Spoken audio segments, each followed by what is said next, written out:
There's a house just outside the town of Laura Creek in southern Italy, a crumbling two-story farmhouse that's been abandoned for over 15 years. Windows shattered, doors sealed shut with rusted chains. The air around it, stale, heavy. Locals don't speak of it, they just avoid it. Children are told to stay far away, and if you ask the elderly why, they'll shake their heads and whisper only one name: Francesco Alfonsetti. He was once a gifted violinist, a prodigy, a man known for composing hauntingly beautiful melodies that captivated European audiences. But behind the music, beneath the performances, was a darkness few could comprehend, a story so vile, so perverse, that it scarred an entire community and left behind questions that still echo through abandoned hallways and overgrown fields. You're about to hear a story that will disturb you, not because it's filled with gore and blood, although there is plenty of that, but because of how calmly, how patiently one man unraveled into something far worse than a monster. This is the untold story of a man whose crimes would shake the nation, corrupt innocence, and force an entire legal system to question how evil can be masked behind genius. This is the Untold Trace, and I am your host. Before we dive deeper into the horrors of this case, please take a moment to like this video, subscribe to the channel, and turn on notifications. It helps us bring you more of the stories they don't want you to know. Now let's begin. The first known report came in on March 3, 2009. A frantic woman named Giulia Bianchi stumbled into the Laura Creek police station barefoot, crying, and covered in scratches. She claimed to have escaped a place of chains and violins, as she described it. Her words made little sense at first, disjointed, broken. She spoke in whispers, eyes darting to shadows in the corners of the room, but one detail was clear: she had been held captive. The officers thought she was mentally ill, or perhaps a drug addict, but when they finally took her seriously and traced her steps back to the remote farmhouse outside town, what they found inside turned the stomach of every officer present.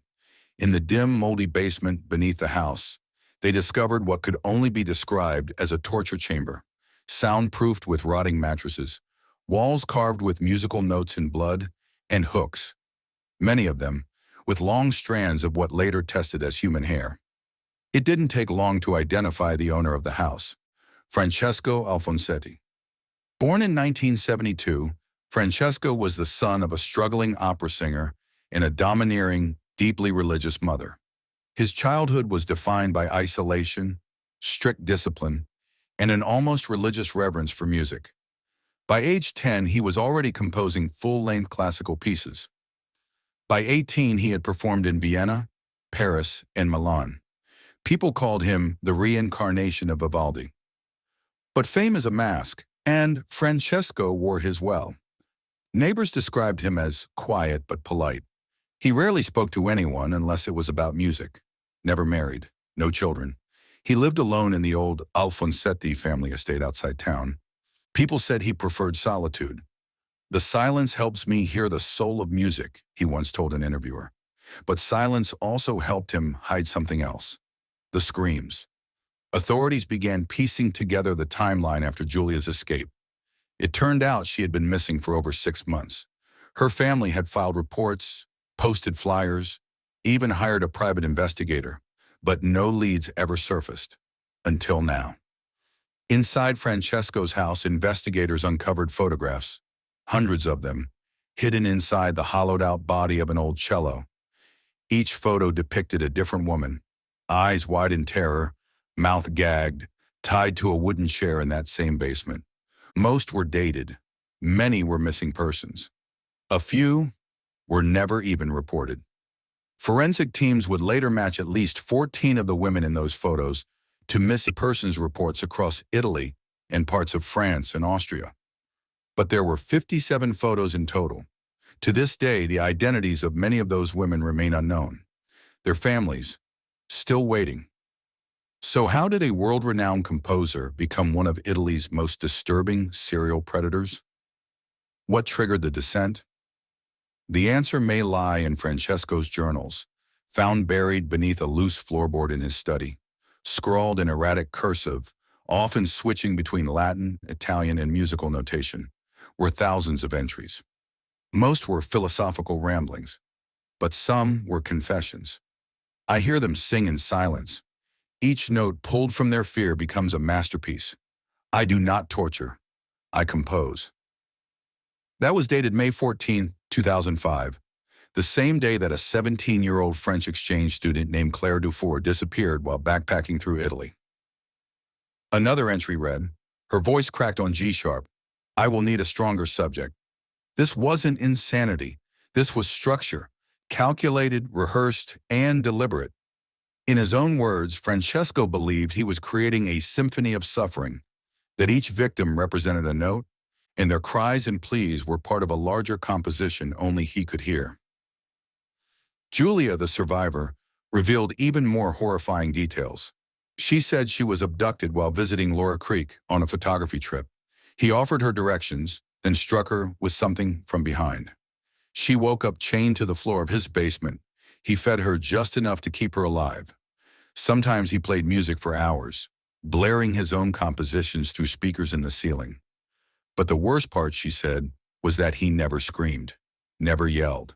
He would enter, adjust her restraints, scribble in his notebook, and smile, always smiling. It was only when he went into a trance, what she described as the composing phase, that he became violent. He called it tuning the soul. She escaped after loosening a bolt in her restraint over several days. On the night of a thunderstorm, while he was deep in musical writing upstairs, she broke free and ran barefoot through fields and woods until she found the road. When the media caught wind of the story, the town of Laura Creek descended into chaos. Reporters flooded the area.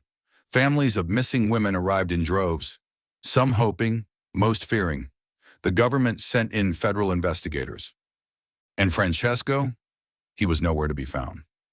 By the time police arrived at the house, it had already been empty for 2 days. He had vanished. No passport activity, no border crossings, no bank withdrawals. It was as if he had evaporated. To this day, Francesco Alfonsetti remains missing. This was only the beginning. In the next section, we'll uncover how Francesco selected his victims, the twisted patterns in his compositions, and the shocking discovery inside a locked cabinet that changed everything investigators thought they knew about him. But before we continue, make sure to like, subscribe, and hit the bell icon so you don't miss what comes next. And if you're watching in the dark, maybe keep a light on. They say serial killers follow patterns, rituals, mannerisms they can't hide. Investigators believe that if they could decode Francesco Alfonsetti's pattern, they'd get ahead of him, maybe even catch him before he vanished forever. But the more they uncovered, the deeper the rabbit hole went. After Giulia Bianchi's escape and the gruesome discovery inside Alfonsetti's farmhouse, law enforcement scoured the home for any trace of the composer. But Francesco had left behind only questions. The walls of the house were littered with torn sheet music, scraps of newspaper clippings, and disturbing sketches, some depicting disfigured female faces, others resembling anatomical breakdowns of the human throat and vocal cords, annotated with musical notes. But it wasn't until they opened the cabinet that everything changed. The cabinet was locked with a rusted iron key found beneath a violin case in the attic. Inside were rows of cassette tapes, each labeled not with names, but with Roman numerals and musical symbols.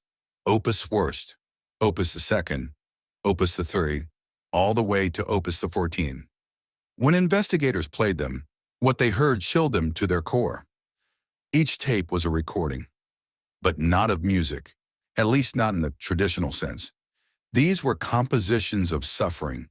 Each opus began with violin instrumentation, elegant, precise, melancholic. But after the first minute or so, other sounds bled in. Labored breathing, whimpers, cries, then screams. The recordings didn't sound like accidental background noise. They were deliberately included, layered, synchronized with the melody. Francesco was using human agony as an instrument. The audio was so disturbing that Italy's forensic audio team had to rotate staff to avoid psychological fatigue. But even more shocking than the tapes was what investigators discovered in the background of those recordings. Francesco's own voice. He wasn't narrating, he was singing. Low, haunting, ritualistic tones, Latin verses over weeping strings. It sounded like an opera from hell, but it also gave the team something else, a timeline. Each opus correlated to a missing person. When lined up by their supposed composition dates, a disturbing pattern began to emerge. Francesco didn't abduct randomly. He selected his victims like a conductor selecting instruments. Each woman fit a different musical range. Some were sopranos, others mezzo-sopranos. Some had been in choirs. Many had backgrounds in theater, opera, or music school. He wasn't just choosing victims, he was casting roles. This terrifying realization came to light when detectives traced the missing women's past and discovered that all of them had auditioned at one point or another for roles in regional music programs, orchestras, or conservatories. Some had even performed in events where Francesco was in the audience. He had been stalking them for years. One victim, Elena Marzini, was a 22-year-old student at the Naples Conservatory.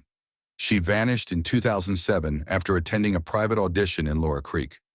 At the time, no connection had been made, but in Francesco's journal, there was an entry dated April 18, 2007.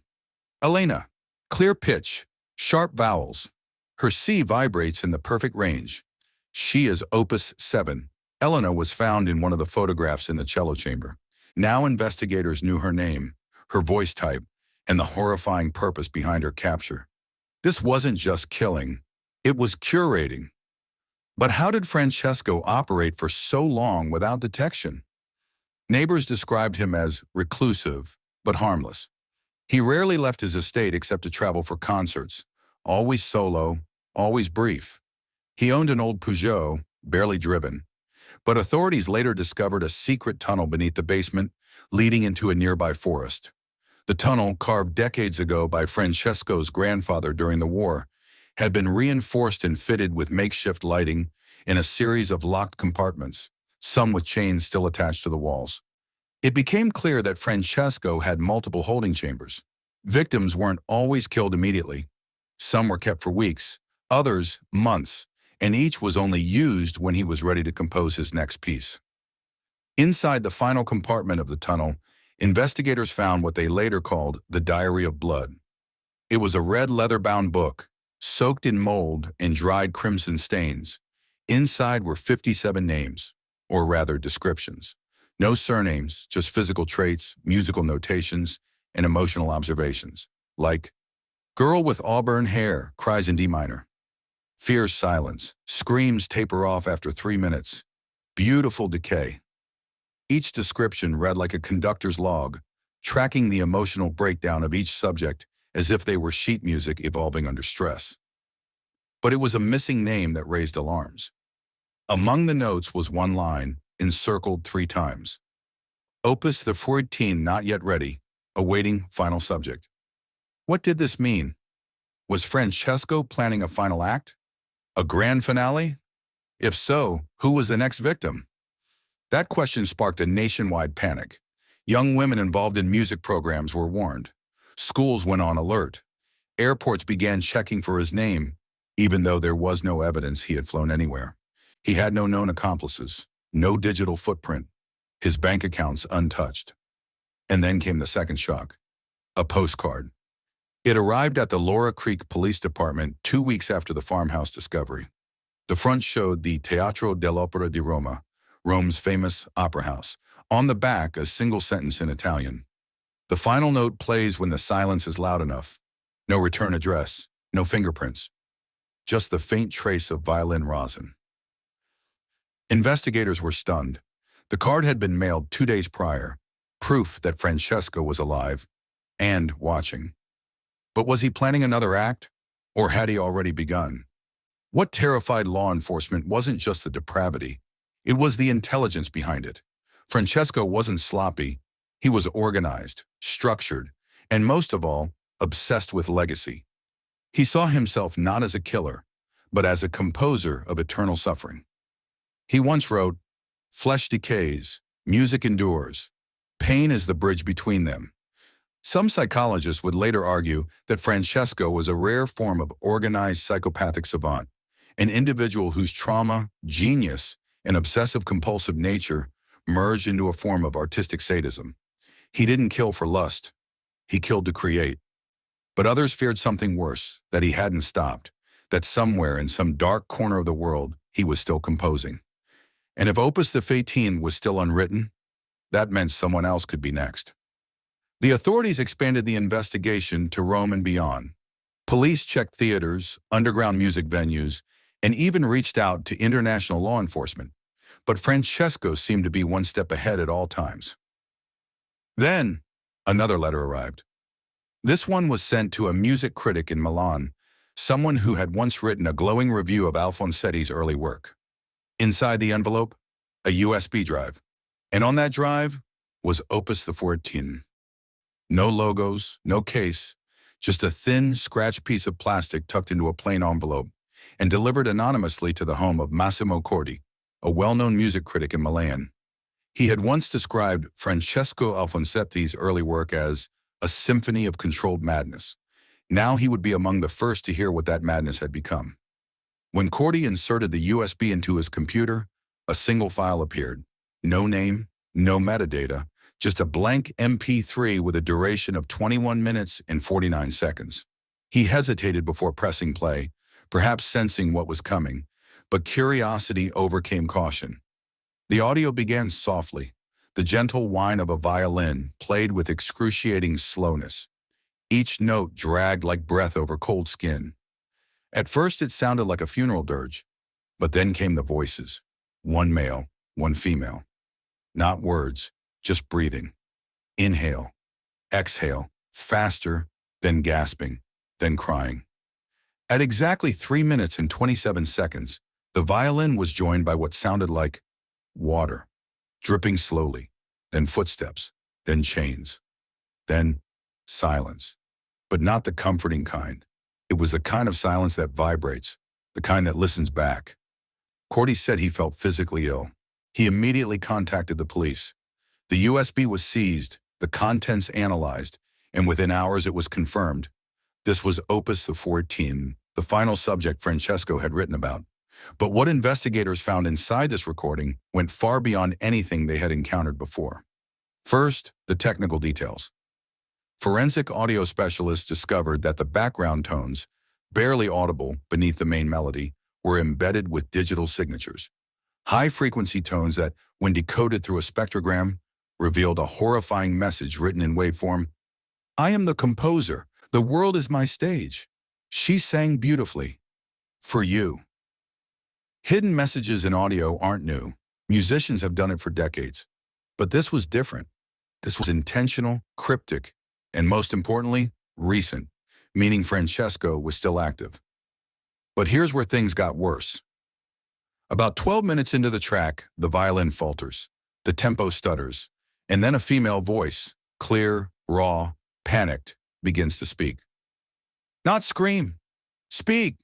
If anyone hears this, I'm Maria. I was taken from outside my apartment in Naples. Please tell my brother I didn't run away. I tried. Investigators were stunned. Wooing, this was Maria Leone, a 24-year-old graduate student who had gone missing 6 weeks earlier. She had been classified as a low-risk disappearance, assumed to have run away after a fight with her family. Her case was barely investigated. Now her voice was immortalized inside Francesco's final opus. And she wasn't just speaking, she was singing. In brief, trembling moments, Maria is heard mimicking notes on the violin, almost as if forced to harmonize under threat. A chilling duet, man and victim, joined in a song of survival and fear. One moment she sings softly, the next she pleads for help. He says I have to sing in key. If I do, he won't hurt me. By the end of the recording, her voice fades. No screams, just breath, then silence again. Then a single violin note held for 41 seconds. Then, the sound of a door closing. And nothing more. Maria's body has never been found. Her family, devastated, offered a reward and pleaded for information. But no trace of her has surfaced since the release of Opus 13. Authorities scoured the audio for clues, acoustics, ambient sounds, patterns, but Francesco had either recorded it in a location they couldn't identify, or he had edited the audio to remove all environmental context. This was no longer just a case of abduction and murder. This had become something darker: performance. The file was later dissected by a musicologist from the University of Bologna, who discovered something even more disturbing. The entire 21-minute track was a musical palindrome, meaning it could be played forward or backward and still retain its structure. The audio was constructed to echo its own suffering. When reversed, Maria's pleas sounded like prayers. Her soft singing distorted into a warped chant. The final violin note, played backward, became a shriek. Experts called it a hellish Mobius strip of trauma. The media dubbed it the Song of the Damned. But Francesco, he never responded, never sent another message. It was as if Opus 15 was meant to be the finale. A curtain call, not for the public, not for justice, but for himself. But there was something else hidden inside the USB, something easily missed. A second folder, encrypted. It took law enforcement weeks to break into it, and when they did, they found what appeared to be a draft email, unsent, addressed to a gallery curator in Vienna. In the message, Francesco described a final exhibit titled The Voice Eternal. He wrote, "This is not death, this is preservation. When they scream, they leave behind vibrations. Vibrations are eternal. Flesh forgets. Sound remembers." Attached to the email was a high-resolution photograph of what appeared to be a resin-sealed violin, inside which were clearly visible strands of human vocal cords.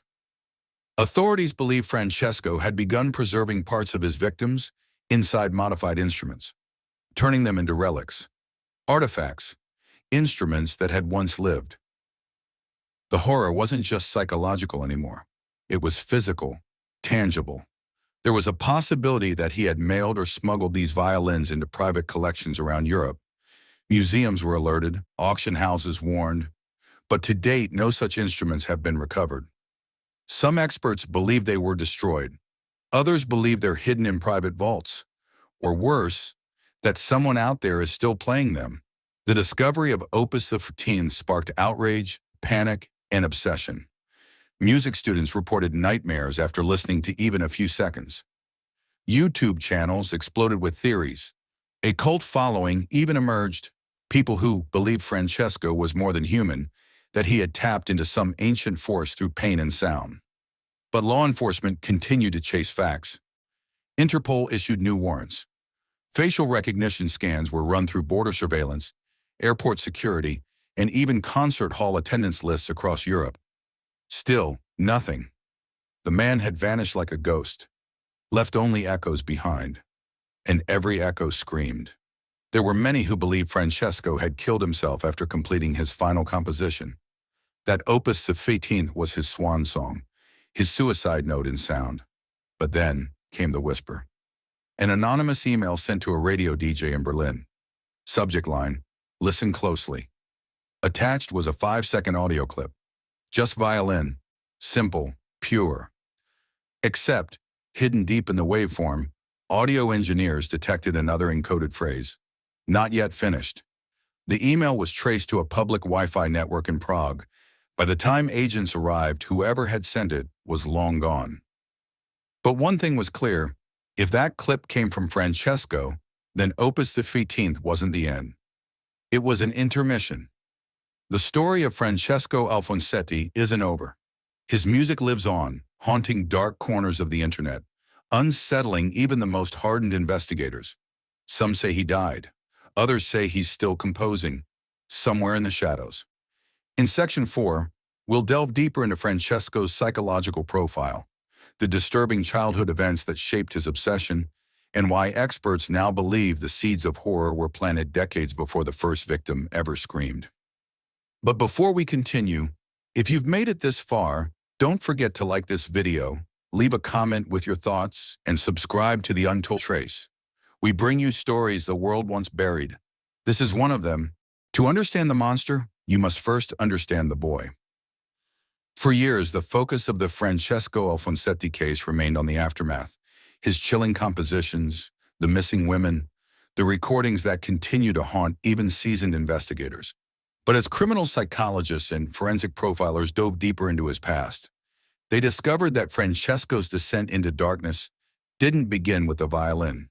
It began long before. Before the tapes, before the blood, before the first scream, there was silence. And inside that silence lived a child, isolated, brilliant, and broken. Francesco was born on April 3, 1972, in the small coastal town of Pizzo, Italy.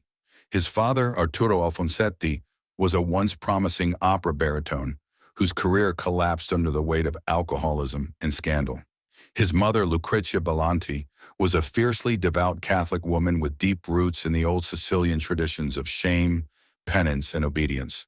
Their marriage was toxic, and their home was worse. Francesco was the only child. According to family records, he didn't speak until he was nearly 4 years old. Doctors feared he was mute or developmentally delayed. But one day, as the story goes, Lucrezia caught him in the attic playing a perfect scale on his father's abandoned violin without ever being taught. The boy who couldn't speak could play. From that moment, everything changed. Lucrezia became obsessed. She pulled him from school and began homeschooling him with a regimen built on prayer, punishment, and performance. He was made to play for hours every day. No friends, no television, no playtime, only music, scripture, and silence. When he made a mistake, she made him pray. When he made two, she locked him in the basement.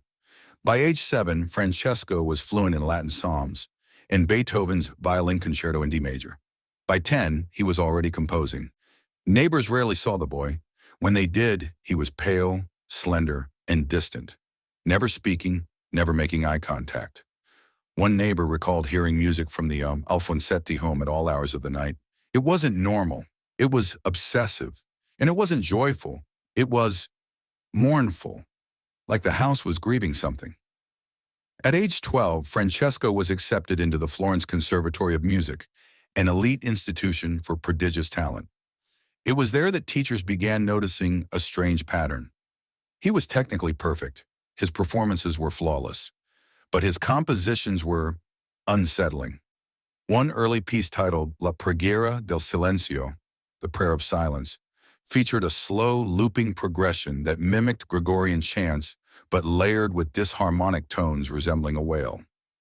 One professor noted in his evaluation, Alfonsetti's work evokes a sacred emptiness, beautiful and deeply unnerving.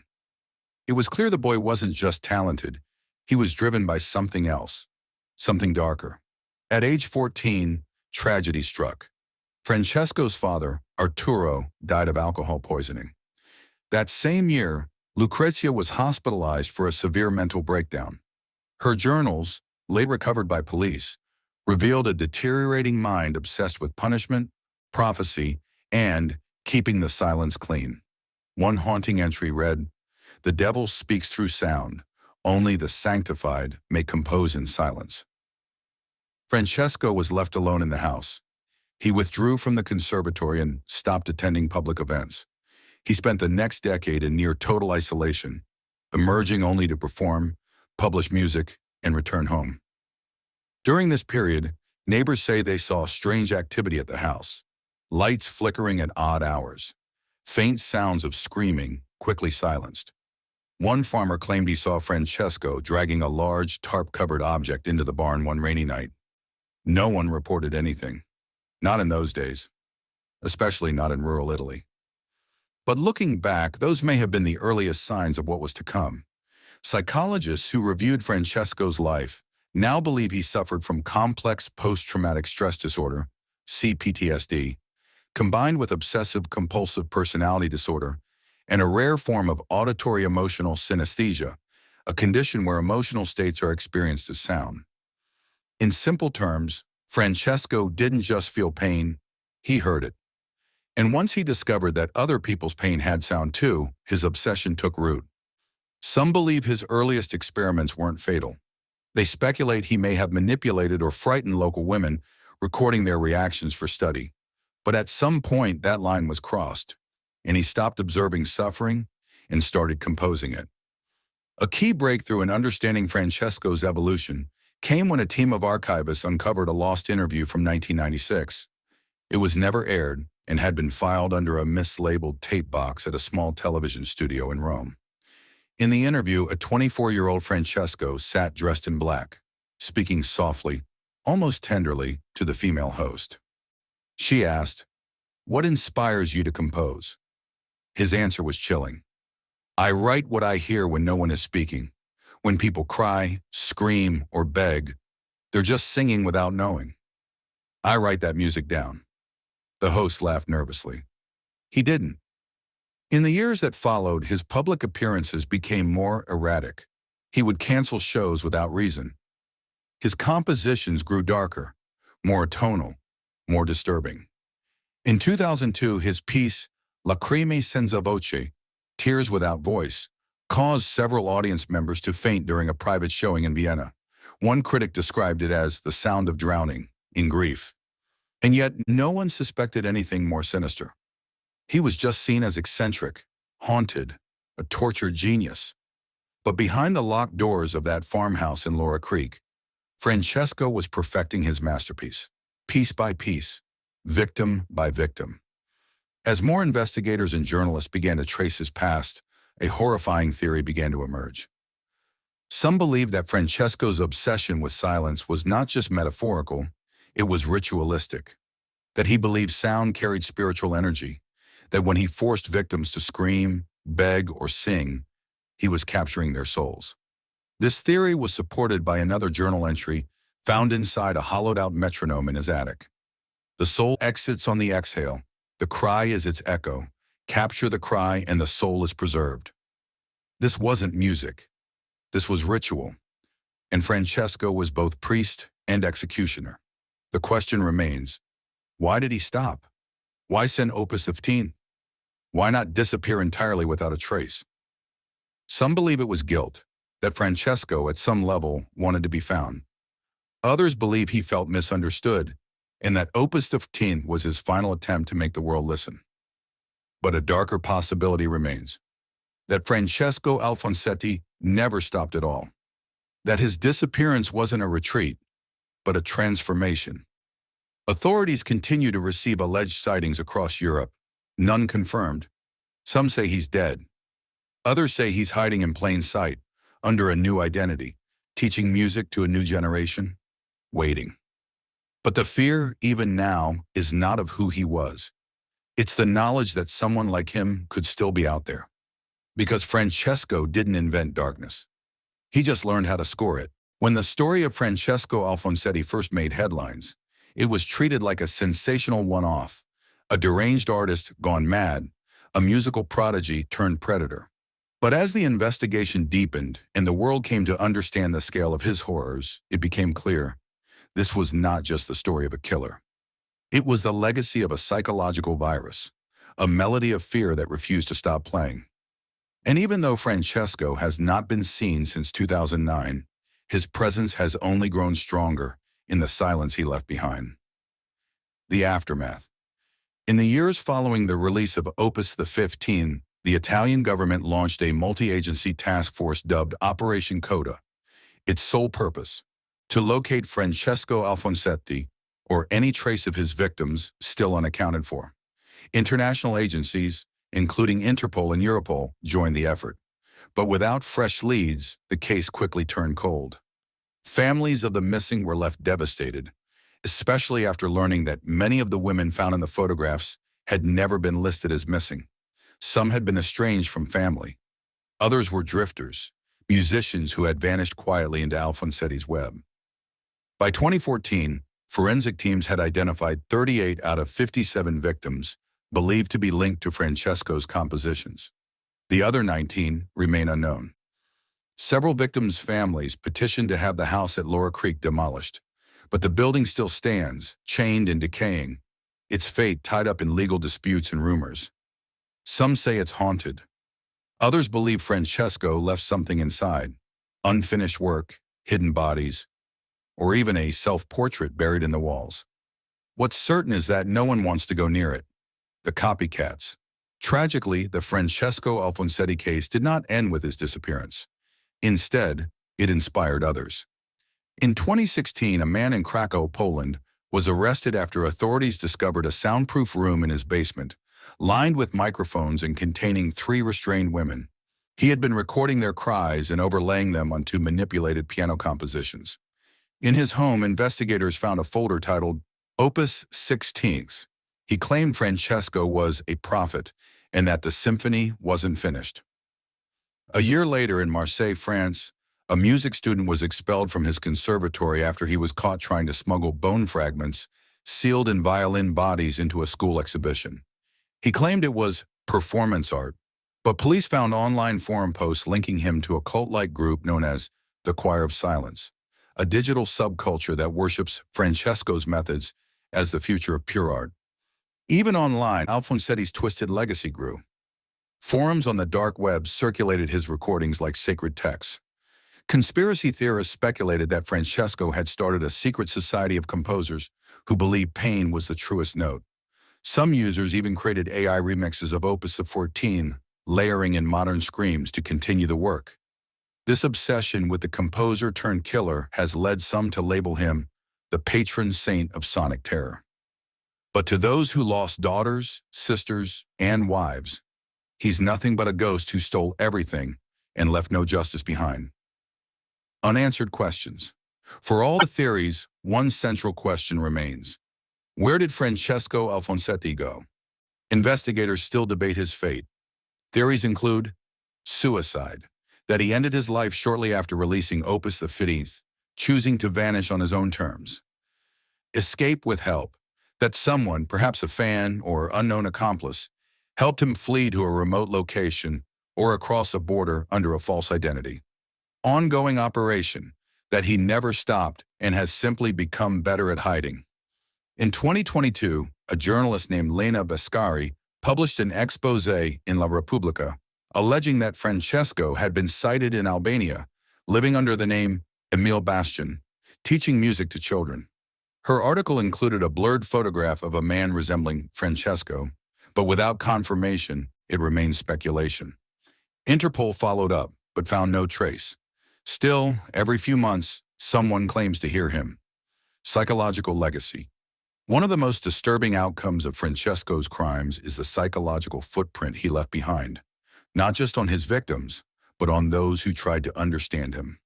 Several investigators assigned to the case suffered long-term trauma. One lead profiler, Dr. Luca Mariani, was found dead in 2015 in apparent suicide. His journal contained pages of musical notation, mimicking the rhythms of screaming. The last line he wrote, "He's still playing, we're just not hearing it yet."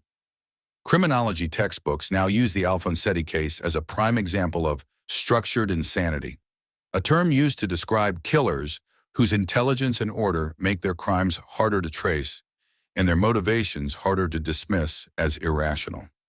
Experts believe Francesco's methods were a perfect storm of artistic obsession, childhood trauma, and delusions of preservation, where he believed he wasn't killing women, but preserving their voices. It's not uncommon for serial killers to document their crimes, but Francesco orchestrated them, literally, each one a movement, each scream a solo, to know on the families. For the families, time has not dulled the pain. Each year, they gather in Laura Creek on the anniversary of Giulia Bianchi's escape, the moment the world learned the truth. They hold candles, leave photos at the gates of the house, and sometimes play music. Soft, real, human music. It's their way of reclaiming the sound that Francesco tried to corrupt. One mother, whose daughter's body was never found but whose voice appears in Opus 9, said, "He didn't preserve her, he stole her. But when I play her songs, I remember the girl, not the scream." A lingering note. Francesco's story is not just a tale of horror. It's a meditation on how genius can mask cruelty, how beauty can be weaponized, and how silence is never empty. What he did cannot be undone. But what we choose to remember, and how we respond to the echoes he left behind, that is up to us. If Francesco Alfonsetti is alive, he remains one of the most wanted men in Europe.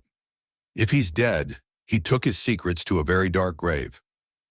And if he's watching, if he's still listening, then this message is for him.